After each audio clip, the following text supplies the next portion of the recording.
Bonjour mesdames et messieurs, dans ce tutoriel nous parlerons de motifs. Un motif est généralement construit à l'aide d'un ou de plusieurs dessins qui se répètent de manière parfaitement intégrée tel que nous pouvons le voir dans ces différents exemples. Ces exemples vous sont donnés dans le dossier exemple. Je vous ai également fait parvenir un lien vers mon tableau Pinterest qui vous présente plusieurs autres motifs qui vous inspireront, je l'espère. Alors, comment est réellement conçu un motif? Eh bien, tel que nous pouvons le voir ici, les dessins sont placés à l'intérieur de tuiles et ces tuiles sont par la suite répétées. Nous avons ici un exemple, un autre exemple ici et pourquoi pas donc un dernier exemple. Comment construire le tout dans Illustrator? Vous allez voir, c'est beaucoup plus simple que vous pourriez l'imaginer. Attaquons-nous à la chose. Donc, pour reproduire ce motif-ci, nous aurons besoin, bien entendu, tel que mentionné, d'une tuile et d'un dessin. Le dessin étant l'étoile. Plaçons l'étoile dans la tuile, sélectionnons le tout et par la suite, donc, glissons le tout dans le panneau nuancier. Nous avons donc maintenant une nouvelle nuance de motif. Nous pouvons maintenant sélectionner l'objet dans lequel nous voulons appliquer le motif et par la suite sélectionner cette nuance de motif. Et voilà, le tour est joué. Allons maintenant dans le prochain plan de travail.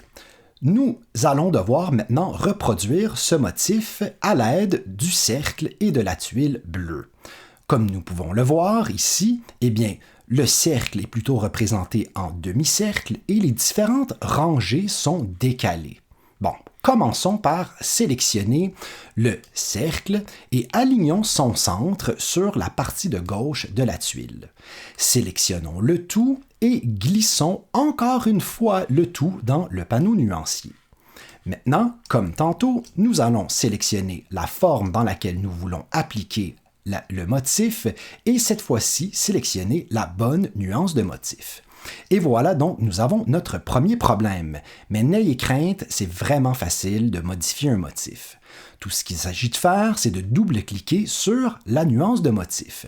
Et à partir de maintenant, nous rentrons dans le mode modification de motif, dans laquelle nous avons donc cette représentation ainsi que ce panneau nommé option de motif.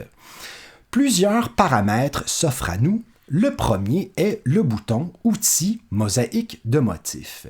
Cet outil nous permet de modifier la mosaïque pour nous donner exactement donc le résultat souhaité. Ensuite se trouvent à type de mosaïque plusieurs choix. Par défaut, le premier choix est grille, ce qui nous donne donc des répétitions parfaitement alignées. Mais souvenez-vous, le résultat souhaité est plutôt des lignes décalées. Nous allons donc nous rendre dans Type de mosaïque et choisir Brique par rangée. Et voilà, nos lignes sont maintenant décalées. Du moment que nous avons sélectionné le type brique par rangée, se trouve maintenant un nouveau paramètre nommé décalage de briques. Ce bouton nous permet de modifier donc la manière dont les différentes rangées sont décalées. Je vais revenir pour l'instant à 1/2. Dans type de mosaïque se trouve également brique par colonne, hex par colonne et hex par rangée. Ça sera à vous, en temps et lieu, de voir laquelle de ces options fera votre affaire. Ensuite, largeur et hauteur, donc ces paramètres-ci, nous permettent également de modifier la mosaïque tel que le fait le bouton Outils mosaïque de motif. Regardez bien, si ici à largeur j'indique un nouveau chiffre, eh bien voilà, j'ai maintenant modifié l'apparence de ma mosaïque. Je vais remettre le tout tel que c'était. Ensuite, le bouton Adapter la mosaïque à l'illustration.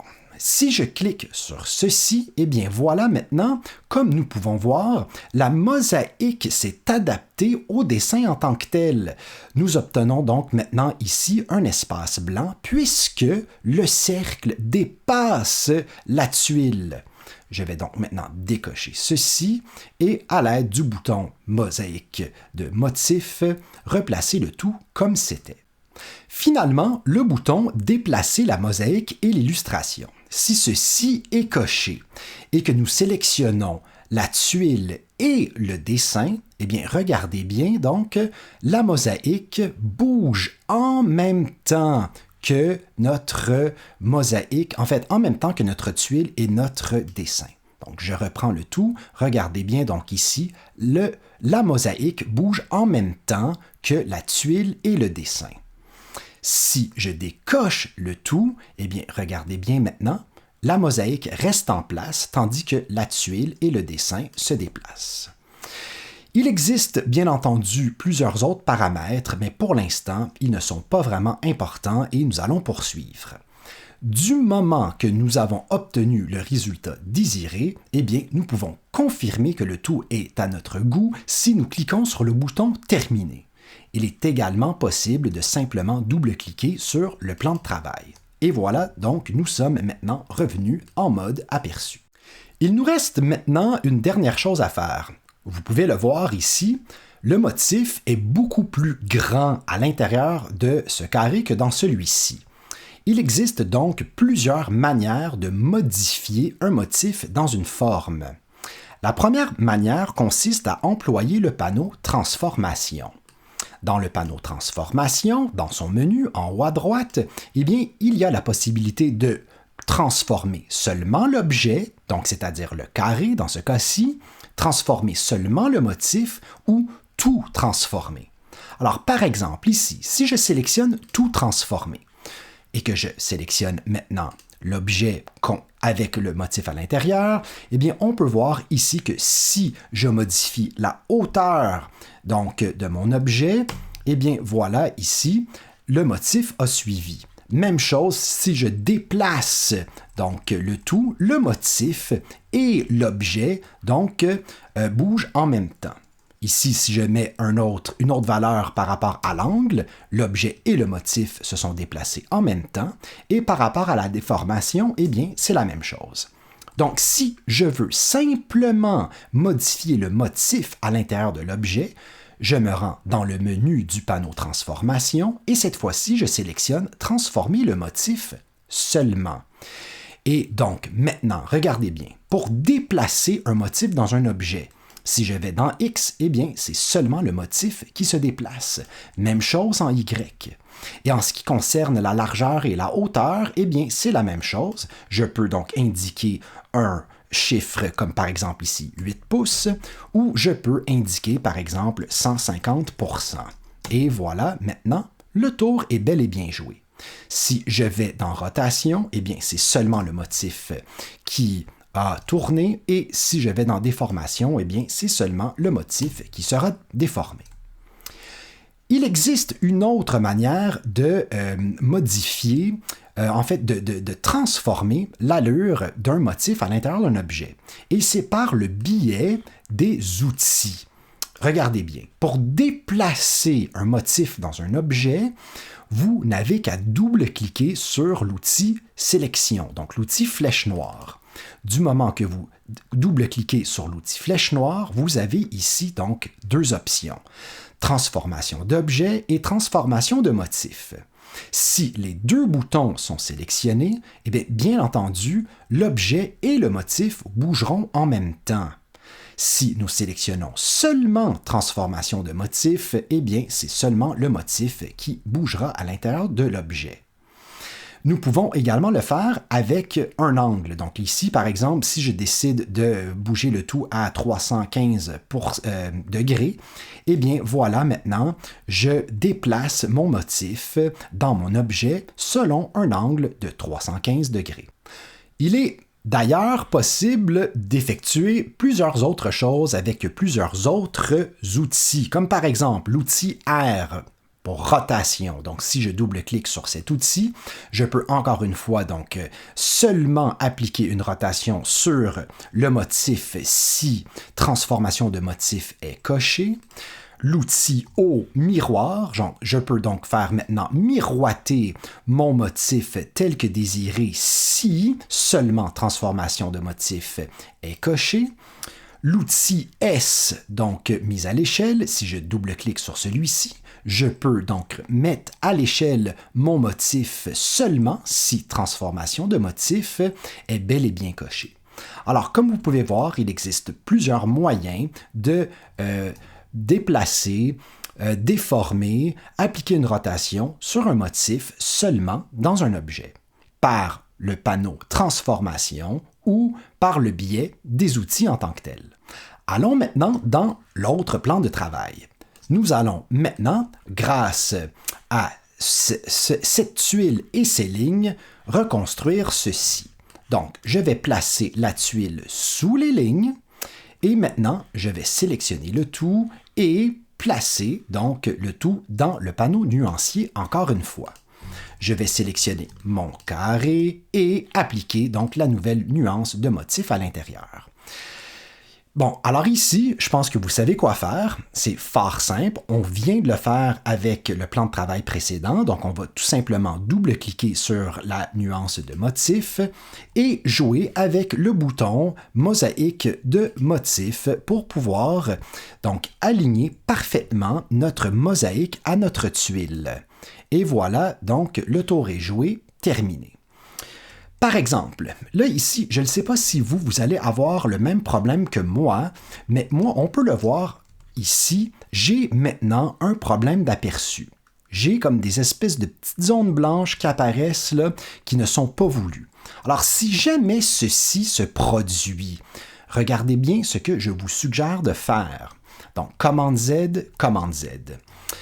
Au lieu de modifier la mosaïque, nous allons plutôt modifier la tuile. Donc ici, je vais plutôt prendre ma tuile et la modifier pour que la tuile prenne plutôt la taille de la mosaïque. Donc ici, je travaille à l'envers. Au lieu de modifier la mosaïque pour que celle-ci, donc, atteigne la taille de la tuile, j'ai ici plutôt modifié la tuile pour que celle-ci atteigne la taille de la mosaïque. Donc maintenant, si je confirme le tout, eh bien, on peut voir que je n'ai absolument plus de problème d'aperçu par rapport à mon motif. Allons maintenant dans le prochain plan de travail. Alors, vous allez voir, nous allons pouvoir nous créer ce mur de briques avec simplement une brique. C'est fort simple, nous allons sélectionner la brique et la placer dans le panneau nuancier. Par la suite, nous allons sélectionner notre carré rouge et lui appliquer la nuance de motif de brique. Bien entendu, maintenant, nous voulons avoir un autre type de mosaïque, donc nous allons double-cliquer sur la motif et cette fois-ci, donc à type de mosaïque, nous allons plutôt employer brique par rangée. Et voilà, c'est fait. Mais il nous reste bien entendu deux choses à faire. Nous devons premièrement grossir les briques dans l'objet et par la suite déformer l'objet et les briques en même temps pour nous donner cette déformation-ci. Donc je vais sélectionner l'objet contenant le motif et par la suite, tout simplement à l'aide de mon panneau transformation, je vais indiquer un chiffre tel que 250%. Voilà, j'ai maintenant augmenté la taille de mes briques. Maintenant, pour déformer tout ça, eh bien, regardez bien, je vais maintenant employer l'outil qui se nomme déformation. Et cet outil-ci, donc si nous double-cliquons dessus, eh bien, si nous avons donc transformation d'objet et transformation de motif de cocher, eh bien, à ce moment-ci, comme vous pouvez le voir, je vais donc sélectionner le tout comme ça, eh bien, si je me rends sur un des points d'ancrage et que je fais un clic-glisse, voilà, j'ai maintenant déformé les briques et l'objet en même temps. Allons maintenant dans le prochain plan de travail. Ici, tout ce que je veux vous dire, c'est que si vous voulez obtenir un motif plus intéressant, ok, donc moins répétitif, comme on peut le voir ici. Ici, le mur de briques, il est correct, mais c'est pas le mur de briques le plus excitant, le plus créatif. Donc, si vous voulez obtenir quelque chose de plus élaboré, eh bien, bien entendu, votre dessin de départ devra être plus élaboré. Et ici, donc, tout ce que j'ai fait, c'est que je me suis créé donc un petit bout de mur dans lequel se trouvent plusieurs briques qui, sur chacune d'elles, j'ai appliqué donc une teinte, voire un ton différent pour me donner donc des variations. Alors ici, si je prends le tout et que je le glisse dans le panneau nuancier, eh bien voilà donc ce que ça me donne. Je peux maintenant double-cliquer sur la nuance pour me rendre dans le mode de modification de motif, prendre mon outil mosaïque de motif et donc maintenant modifier le tout pour me donner exactement l'apparence souhaitée. Et voilà, maintenant le tour est joué. Je me suis créé un mur de briques beaucoup plus intéressant que le précédent. Nous allons maintenant nous attaquer à des motifs plus complexes. Donc, comme nous pouvons le voir ici, nous avons effectivement une illustration, donc la voici, cette illustration, une illustration qui est non seulement répétée, mais qui est répétée de manière parfaitement intégrée. Donc, l'illustration s'emboîte carrément l'une dans l'autre ici. Donc, regardez bien, si je procède comme d'habitude et que je mets mon dessin à l'intérieur de ma tuile, ben, ce que nous allons obtenir comme résultat, ça on peut le prévoir d'avance. Hein? Tout ce qu'on a besoin de faire, c'est de manuellement donc dupliquer notre tuile pour voir ce que ça va nous donner. Et ici, donc, ben, ça ne va pas du tout donner ce que nous voulons. Il nous manque bien entendu un dessin à l'intérieur, donc au centre de chacun des dessins. Il faudra donc procéder autrement. Donc ici, ce que nous allons faire, c'est que nous allons donc devoir répéter notre dessin sur chacun des coins de notre tuile. Alors regardez bien, je vais prendre mon dessin, je vais le dupliquer.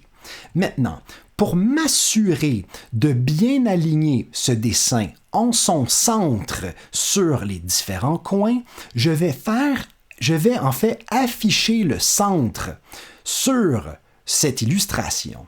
Comment vais-je faire ceci? Eh bien, c'est à l'aide du panneau Options d'objet. Regardez bien, ce panneau-ci me permet, grâce à ce bouton qui se nomme Afficher le centre, d'afficher donc le centre des objets qui n'en ont pas.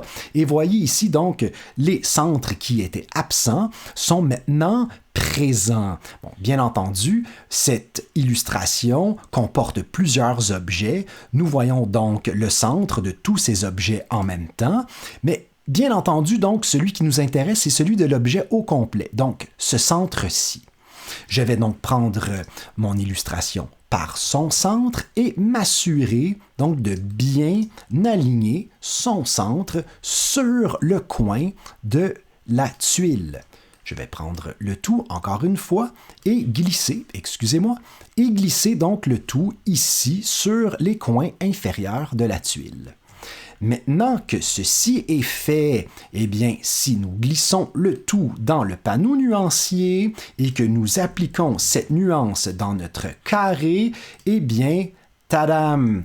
On le sait, il nous reste simplement une chose à faire, double-cliquer sur la nuance pour se rendre en mode de modification de motif et de jouer simplement avec l'outil mosaïque de motif pour nous donner donc ce résultat-ci qui est exactement ce que nous avions prévu de faire. N'est-ce pas magnifique, mesdames et messieurs? Maintenant que nous avons compris ces principes de base, eh bien, vient le temps de se créer un motif plutôt complexe comme celui-ci. Vous voyez, ce motif-ci n'est pas symétrique. Contrairement à celui-ci où on a vraiment une symétrie lors de la répétition, ici, nous avons un motif qui semble être plutôt aléatoire. Et donc, pour pouvoir se construire un motif, donc un motif de cette sorte-ci, regardez bien donc la méthode que je vous propose. Donc, nous allons reproduire cette tuile, mais pas n'importe comment. Regardez bien. Pour que la mosaïque fonctionne, c'est super important de comprendre que ce qui dépasse en haut de la tuile doit être répété en bas de la tuile, exactement de manière identique. Donc, regardez bien, ce qui rentre en bas dans la tuile dépasse exactement de manière identique à l'extérieur en haut.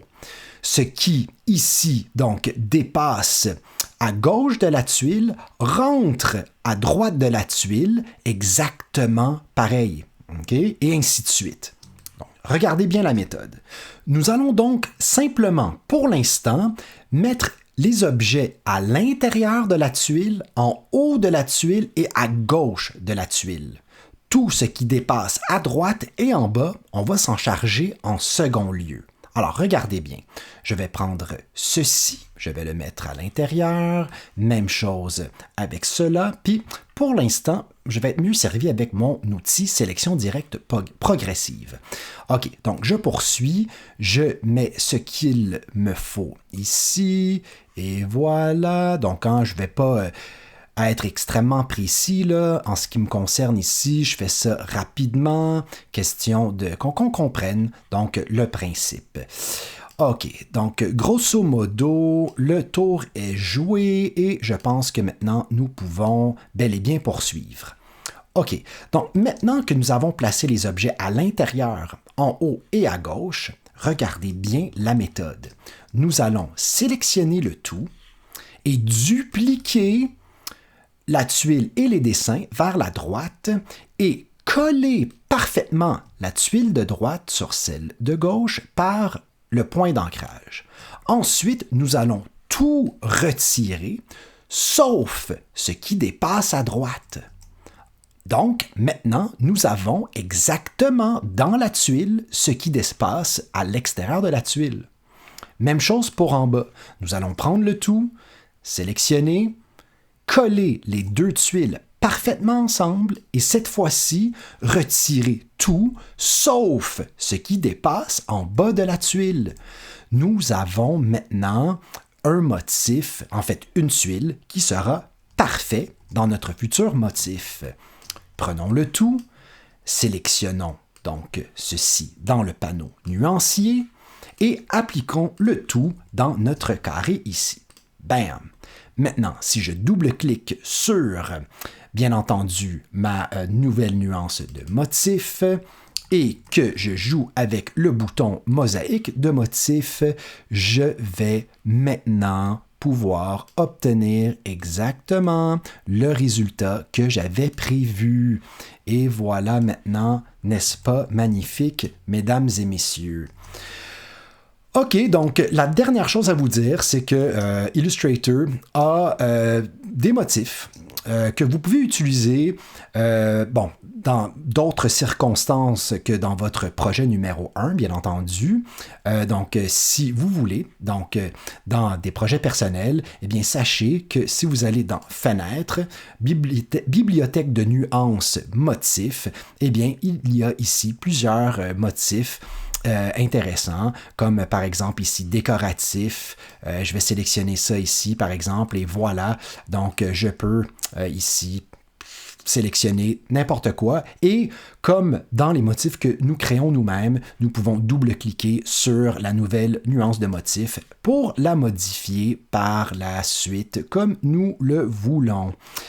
Alors voilà, mesdames et messieurs, j'espère que vous avez bien compris. Sur ce, on se voit à un autre tutoriel. Merci, au revoir.